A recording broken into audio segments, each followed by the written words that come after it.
Sorry, Doctor. What about the drug question in Iran?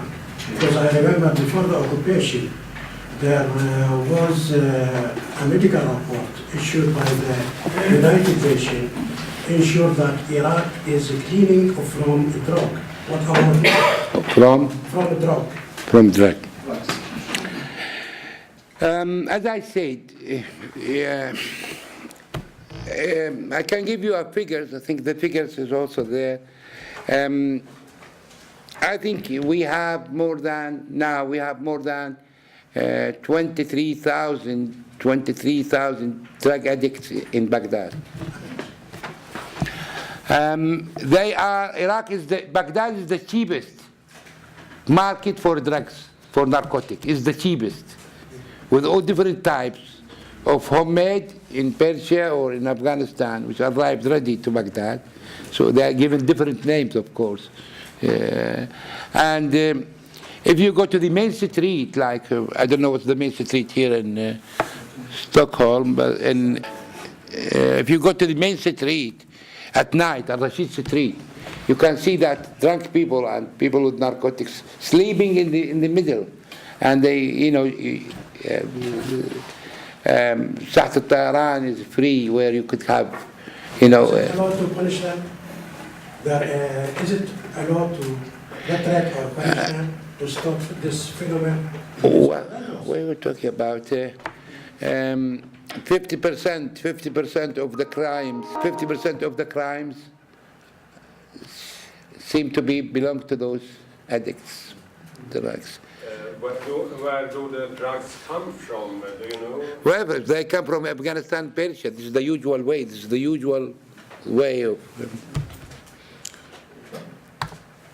Yeah. What about the condition of the women and children in this time? I suppose there's a big difference between the condition before and after. Well, I said women are the most suffering sector of the population in Iraq. They've been misused.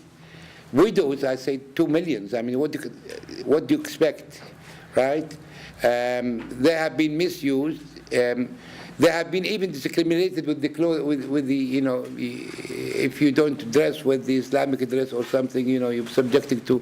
So many things. Now, 2 months ago there was a conference and a statement by the Ministry or Director of Health in Karbala, who said that the marriage had been misused by what they call this,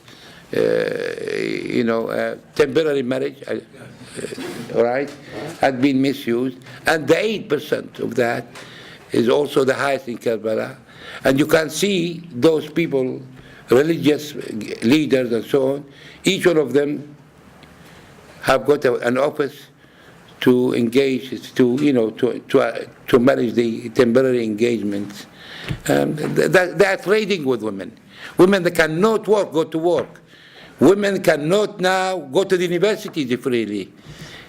Women, they cannot now work freely. In my batch, in the school, in the medical school first year, okay, we were 340 medical students. The women is higher than the men. Girls is more than boys. That is 30 years ago, 40 years ago, right? Now, 70% of the women, they are out of their job or they are out of the universities, and for sure, they are not free to go or say to go, because they have been subjected to terror and not safe at all. Yeah. The destruction of Iraq, the complete destruction, health system, education, everything, it's so horrible. But if we are in Sweden now, and the Swedish media and propaganda, they don't tell about they don't tell very much or not anything about the U.S. destruction of the country. And I read one figure the other day, 53% of citizens in the cities in Iraq are living in complete slum. 11 million people out of 19 million who are living in cities. Cities being formed around the slum. Yeah. So that that's. So I think in every sense, in every aspect of life, it's worse like that. And on this, can you say something about, because the Swedish media, they are saying now Iraq is getting towards democracy, will be a democratic country, democratic elections and so on. This is something very much different, but can you comment? I'm myself not very much expert in the but I know the nature of the Iraqis who were in Sweden before the occupations.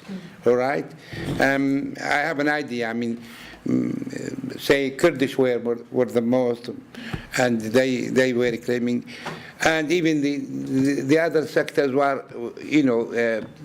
all when they come to Sweden they are contained because either minorities or being subjected to the war side or so on. So the media here before the occupation was almost against the system there from the beginning. Now what happens after the occupations, I think you have a lot of evidence for terror, killing. I send you films about the killing of doctors, killing of the academic. You have this. You have You have so many about the prisoners, about the prisons in Iraq, but I mean, did you succeed in getting them distributed to people and seen by people? Are you free to do it? Yes, we are distributing and we are writing and informing. What was the reaction of the people here? The reaction is that, you don't, it's almost impossible for us to go out through mainstream media. They don't accept this kind of... You're looking for oil?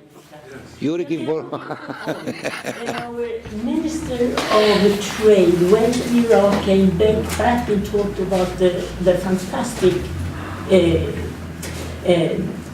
future for Sweden and Swedish trade in Iraq. But I took the question because if he is filming... I think... I would give you a statement which you can use it. Yes, okay. I will give you a statement which you use it. See, We know, you see, the companies of oil like the companies of the drugs. Yeah. They all make good profits. Believe me, good companies, international companies, they don't work with Iraq because they say we cannot be clean if we work under these circumstances. Ministers, director generals, heads of the parties, all of them, all are corruptive. And this is well known in Iraq, I mean, well known, documented abroad. I mean, if you go to London, you see the most big villas and houses and the most rich areas are now owned by those who are governing in Baghdad. And they were nothing. So everything, as I said, everybody who get in commercial work now with Iraq is not clean. So if you look for oil from Iraq, at these circumstances now, it's not a clean commerce.